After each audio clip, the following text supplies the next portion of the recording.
Samira Musa. Is the recent US plane crash in Libya a sign that Western forces intervening there will only create another catastrophe that was Iraq? Okay, and I should say as well, so we're completely live here on BBC Three tonight, and here's the very latest line on Libya. The Libyan Air Force no longer exists as a fighting force. That is according to the commander of British aircraft operating over Libya. The Libyan Air Force no longer exists as a fighting force. Let's go to George Galloway, first of all. Well, these kind of hubristic boastings are almost guaranteed to backfire. If another American plane comes down, we'll know that that's not quite as true as the military spokesman today said. Even worse, after the American plane came down and the villagers near Benghazi who came out to rescue the American pilots, 6 of them were shot, and one's had his arm amputated by the American commandos who didn't understand their intentions, which just goes to show the law of unintended consequences. No military plan survives first contact with the enemy, and this one won't either. It's going nowhere. It's costing us £3 million a day on the day that the Tory Chancellor laid waste to hundreds of thousands of British jobs, butchered more British public services. It turns out we've got £3 million a day to spend throwing Tomahawk cruise missiles at $1 million a time at a North African country. And Richard said it's the first time we've been in military action since Iraq. That long, huh? But actually, we've been in military action every day since Iraq. It's called Afghanistan. We're already in enough war.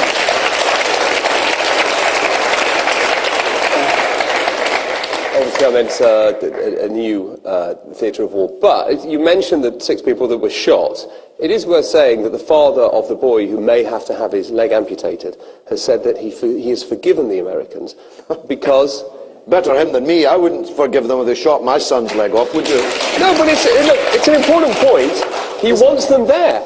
Well, he thinks they're doing an important job. He thinks it's necessary. He's probably not got much of a choice over that. But his son's leg was shot off. 6 other people were shot. I'm just making the point that when you're throwing high explosives around the place, don't pretend that there's anything forensic about it, that there's anything targeted about it. I've been in enough medical wards where the victims of surgical precision bombing have been taken, perchance to die, to know that all this propagandistic guff about military weaponry is just one of the big lies just to be of clear, this century.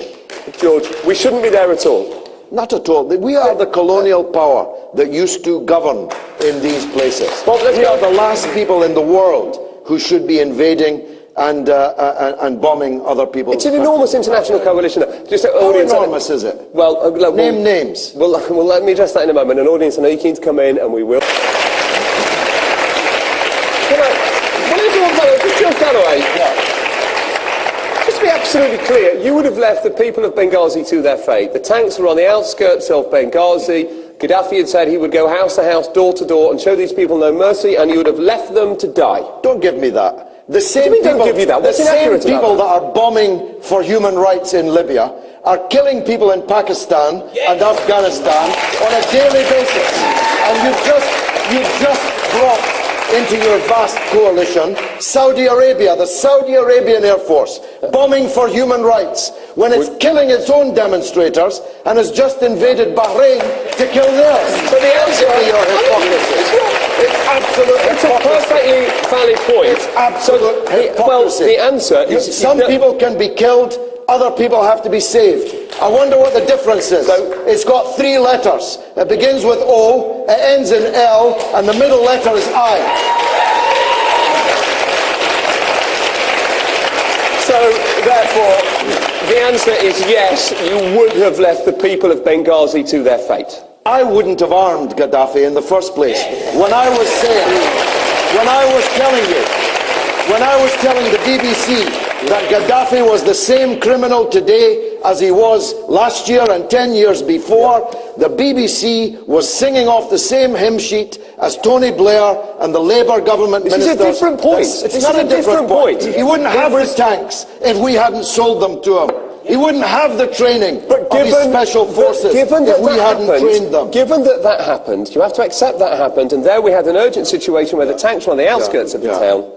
You'd have left them to it. 1,600 Palestinians were killed to death from the sky by Israel.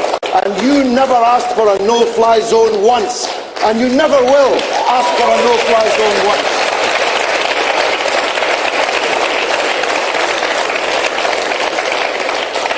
Hello there, good evening. Yeah, I understand George's points about the disparity in terms of foreign policy with Mugabe, Israel, Saudi Arabia, but I'd like him to actually answer the question. And what would you do? What should be done? Should no forces have gone in, or should forces have gone in from another country or some other country? But what would you have done? Answer the question. Arabs have a right to be there. Egypt has a right to be there. We asked them to be there, George. Has to be there. We asked them. I called on them to open their borders right at the start of this revolution.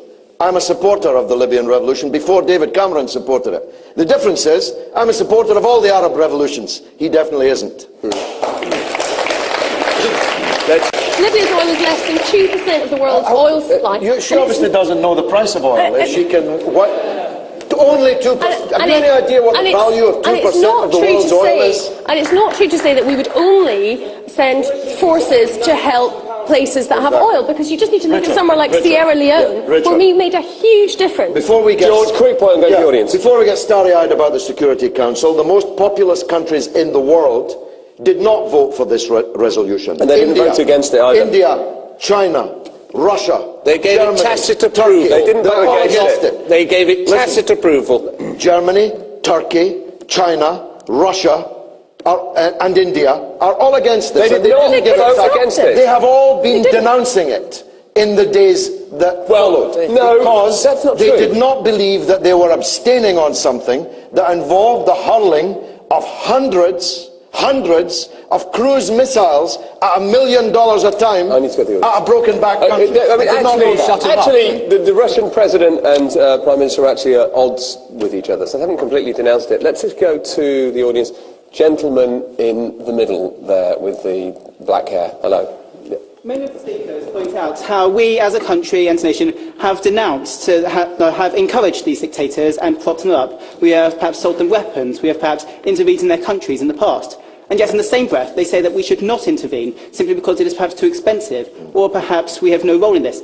Surely we should be given the chance, in fact we have the obligation to at least make right what we have made wrong. To try and But we're still propping up the dictators. Saudi Arabia is propped up by us, or it would fall down. Now, we've had people talking about right in Arab Libya, League. is what the gentleman is talking about. You have thrice mentioned the Arab League. The Arab League is a collection of dictatorships who are mostly involved in killing their own democracy protesters. And you want us to say it's a good idea because the Arab League's in favour of it. The Arab League, there's not a single democratic government in the entire Arab League. But look at... And half of them are killing their own democracy. Let someone else get a word in. Let's Ken. if you look at the uprisings, George, across North Africa and the Middle East, if the rest of the world if that coalition had not intervened in Libya and Gaddafi had been allowed to completely suppress and kill those rebels, what message would that have sent to other dictators? But that's the in North message we Africa are and the Middle East? sending to all the other dictatorships. You can kill your people if you like. No, we're not sending... Yes, we are. What did we say against Saudi Arabia killing its own people? What did we say about Saudi Arabia invading Bahrain last Friday in order to kill the people of Bahrain? Nothing at all. Let's go to the audience. Go to the audience. Right, Blue Blazer. What is the difference between the situation in Libya and the situation that was in China in the Tiananmen Square protest, and also the Gwangju democratization movement in Korea in 1980? They both started off as a civilized movement which ended in bloody massacre. Or, let me add another one. In this country, in Northern Ireland, when British troops shot dead 14 innocent protesters, none of whom was carrying a weapon, and we then covered it up for 40 years, and then finally, almost half a century later, David Cameron apologised. Would we have supported... And I've got to answer would we have supported I'm sorry, foreign troops intervening in Northern Ireland to protect? You're talking about Bloody Sunday. You were involved in Northern Ireland. You were involved in Northern Ireland, Bob Stewart. 6 tours I did in Northern Ireland to protect the people. I lost soldiers in Northern Ireland. Yes, Bloody Sunday was a mistake. I entirely agree with it. A mistake? I sent... Look, It was a let crime. me speak. It was a crime. Of course it was. Let me speak, though.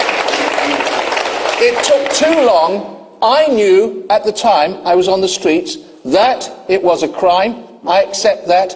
I totally reject the comparisons between Rwanda and Balkans. What happened in the Balkans were the presence of genocidal maniacs. Gaddafi is many things, but he's not a genocidal maniac. What's happening in the Arab world are revolutions, not genocidal maniacs. The people who took up arms have made the conscious choice to sacrifice their lives or put their lives at risk to overthrow dictators. But if when Gaddafi said he would go door to door, house to house, and show no mercy to the people of Benghazi, all right, not technically a genocide, but not that different to a genocide. Look, you keep saying that. As a matter of fact, the Voice of America, that well-known Gaddafi radio station, has published the text of what Gaddafi said. And it was not what you're saying it was. In any case, it was hot air. The Libyan regime is a ramshackle, disorganized shambles, as my two new friends, the experts from the Middle East, will be able to testify. But it's a pretty deadly shambles if you happen to be in Benghazi. Yes, indeed. But Gaddafi had no means to go house to house and kill 1 million people. And neither, in fact, according to the Voice of America, did he say so. But the young man's made the point. This is an armed uprising. An armed uprising, by the way, that miraculously got its hand on aeroplanes and tanks. Some revolutionaries. I wonder where they got them from. You're saying, sorry, they rose up and they're contesting with Gaddafi for state power in Libya. So, I'm with them. I want Gaddafi out, whatever happens. But it's not the same thing as being on the hills above Sarajevo and raining down death and destruction on entirely innocent individuals. When you say it's hot air, George Galloway, you think perhaps Gaddafi would have shown mercy. He would have shown mercy. He doesn't have to the rebels in Benghazi. He doesn't have the means to conquer Benghazi. This war, by the way, in which we've seen surprisingly few pictures, I wonder why, is actually being fought between very small groups of people on each side. Let's not paint this as if this was the Battle of Kursk. This is a ramshackle, primitive society in which small groups of people are fighting each other for state power. Okay, we're moving on. George Galloway, thank you. Let's